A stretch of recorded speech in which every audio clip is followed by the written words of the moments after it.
শিব আর Parvati actually কে? আমাদের ভারতবর্ষের spiritual education বহু পুরানো। শিবকে বলা হয় আদি, তার কারণ শিব কালচারের মধ্য দিয়ে ভারতবর্ষের প্রথম শিক্ষা শুরু হয়েছিল। কি শিক্ষা? সনাতনী শিক্ষা। যে শিক্ষার মধ্য দিয়ে একজন মানুষ তার ওই অসুরত্ব থেকে দেবত্বে উপনীত হতে পারে। তো এই সনাতনী শিক্ষা ভারতবর্ষে অনেক প্রাচীন সময় থেকে দেওয়া হতো। সেই প্রাচীন কালচারে তখন শিবাকে তুলে ধরা হয়েছিল সিম্বলিক সিগনিফিক্যান্স হিসাবে। তো শিবা অর্থাৎ মেল ফিগার এবং তার অপোজিটে ফিমেল ফিগার হলো পার্বতী। আমাদের বডির মধ্যে আমাদের বাম দিক থেকে ডান ব্রেন পর্যন্ত আড়াআড়ি ভাবে যে অংশটা আছে, যে পার্টটা আছে, এটা হলো আমাদের নারী পার্ট। আর ডান হাত থেকে শুরু করে আড়াআড়ি ভাবে আমাদের বাম ব্রেন পর্যন্ত ভেতর দিয়ে যে শরীর আছে সেটা হলো আমাদের পুরুষ শরীর বা শিবা শরীর। তাহলে শিবা এবং পার্বতী আমাদের ভেতরেই আছে।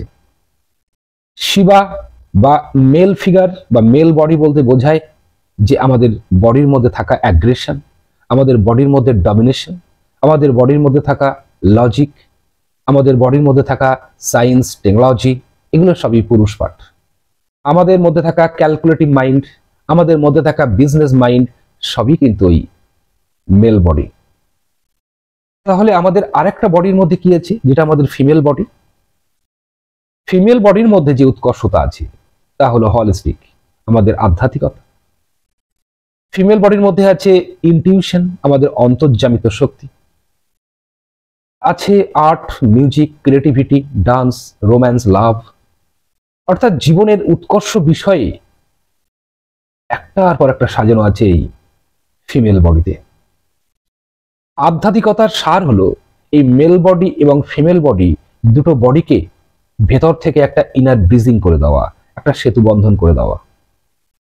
আমার যেমন ফিজিক্যাল ওয়ার্ল্ডে চলতে গেলে মেল বডি দরকার, মেল বডির অ্যাগ্রেশন দরকার, মেল বডির ক্যালকুলেটিভ মাইন্ড দরকার, মেল বডির লজিক দরকার।